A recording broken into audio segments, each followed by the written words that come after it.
So 4 cups made a quart. After school the next day, Marshall saw a new sign in Mr. Kaplan's window. Only 2 days left to make your guess. Kids were standing around. Our ma's going to win the sewing machine, Tommy piped up. Your ma, Agnes, a girl in Marshall's class, whirled around to face Tommy. They won't let your mama win. Only white ladies can win contests. Tommy shouted back, That's not true. Then he turned to Marshall. Is it? Marshall grabbed his brother's hand and marched into the store. Come on, Tommy. We're going to find out. So here we have our problem in the text, right? So Marshall and Tommy are worried that they won't be able to win the contest because they have this girl from their school wrongly telling them that only white women can win the contest, and that's not true.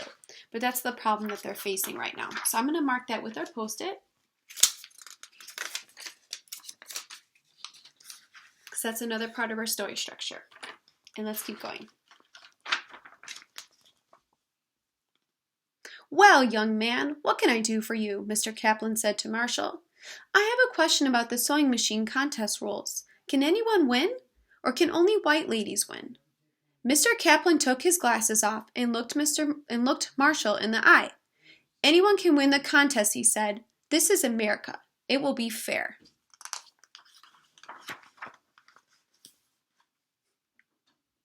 When Marshall and Tommy got home, Ma was cooking potatoes and cabbage, but 5 sacks of beans sat on the kitchen table. Where'd all those beans come from? Marshall asked. Oh, the church ladies and neighbors. After dinner, I want you boys to come to help me count them. But run down to the cellar now, Marshall, and fetch me a pint jar of tomatoes.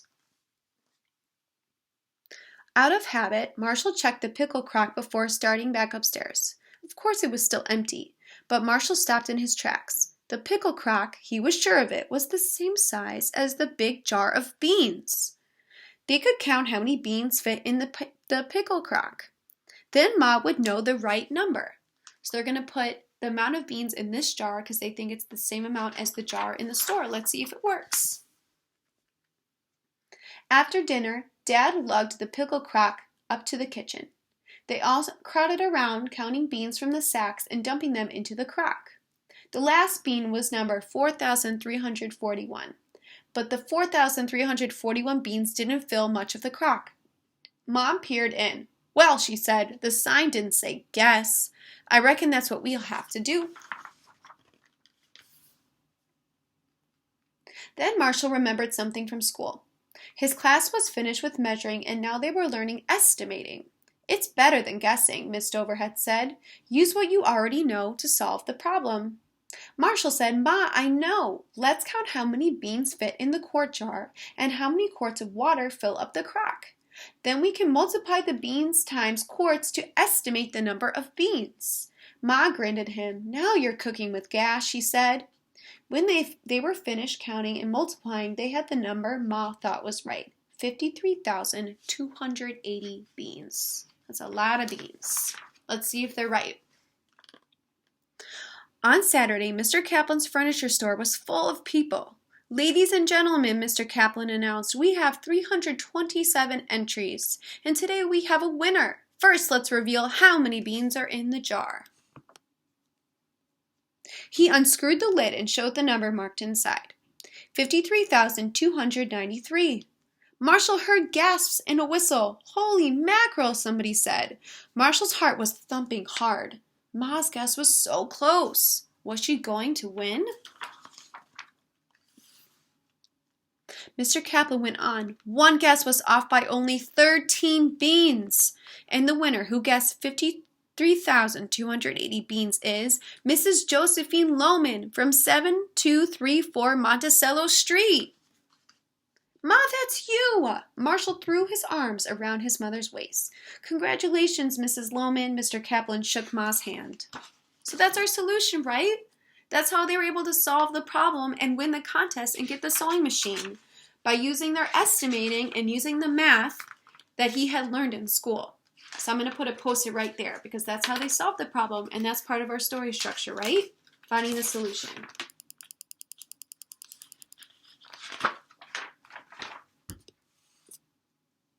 After Ma won the sewing machine, everything got a little better. Ma was sewing up a storm, getting paid for it too. Dad got a part-time work helping Mr. Kaplan deliver groceries. The only thing that wasn't so good was the other prize Ma won. That jar of beans seemed even bigger in Ma's kitchen than it had been in Mr. Kaplan's store. To Marshall, it looked like a lifetime supply. So that means that they were going to be having beans for dinner for a long time, right? All right, friends, so looking back at our clues to figure out the lesson learned, we know all of our characters. We know our main character, Marshall, and his mother. They're the two main characters in this story, right? And we know that Marshall's motivation, or what he wants to do, is he wants to win the contest to win the sewing machine for his mother. But the problem is that he has somebody at his school telling him that only white women win the contest. And so he's very determined to prove her wrong, right? And to win that sewing machine for his mother. So the way they're able to do that is with his mother's help and what he learns in school about counting. He's able to figure out estimate how many beans are in the jar, and they're able to win the sewing machine. So if I were to think of a lesson learned, putting everything together, especially our problem and solution, I would say that Marshall learns to appreciate the things he has, right? Because at first, in the beginning of the story, he's not very appreciative of having beans every night. But it's his mother's knowledge of beans and them being able to solve the problem together that helped them win the contest. So he was able to use that to his advantage. So I would say the solution, the lesson learned is that you should appreciate the things that you have and complain a little bit less. Friends, thank you so much for participating in our read aloud today. I hope you guys have a wonderful weekend.